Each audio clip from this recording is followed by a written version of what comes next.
Taste the Daily.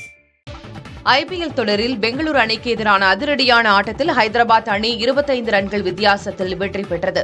Bengaluru Chinnasamy மைதானத்தில் நடைபெற்ற இந்த ஆட்டத்தில் டாஸ் வென்று பெங்களூரு அணி முதலில் பந்து வீசியது.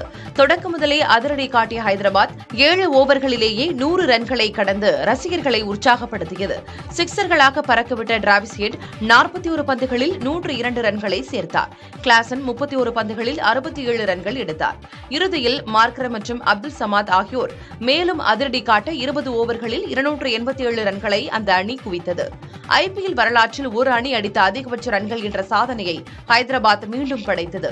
இமாலய இலக்கை நோக்கி விளையாடிய பெங்களூரு அணிக்கு விராட் கோலி மற்றும் டு பிளசிஸ் சிறப்பான தொடக்கம் கொடுத்தனர்.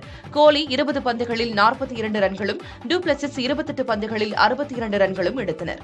ஆனால் நடுவரிசை வீரர்கள் அடுத்தடுத்து விக்கெட்டை பறிகொடுக்க தினேஷ் கார்த்திக் கடைசி வரை போராடினார்.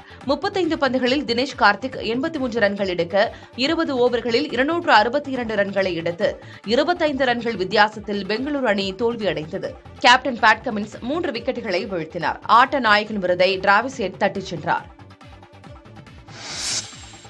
பெங்களூரு ஹைதராபாத் அணிகளுக்கு இடையேயான நேற்றைய ஐபிஎல் போட்டியில் பல புதிய சாதனைகள் படைக்கப்பட்டன.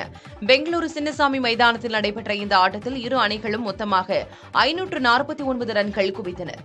ஒரே T20 போட்டியில் அதிகபட்சமாக எடுக்கப்பட்ட ரன்கள் பட்டியலில் இது முதல் இடம் பிடித்தது. சேசிங்கின் போது ஒரு அணி அடித்த அதிகபட்ச ரன்கள் என்ற சாதனையை 262 ரன்கள் எடுத்து பெங்களூரு அணி படைத்தது.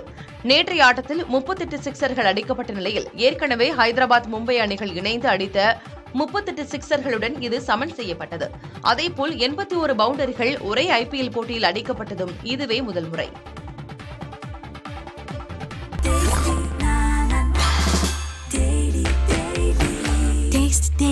Taste the Daily.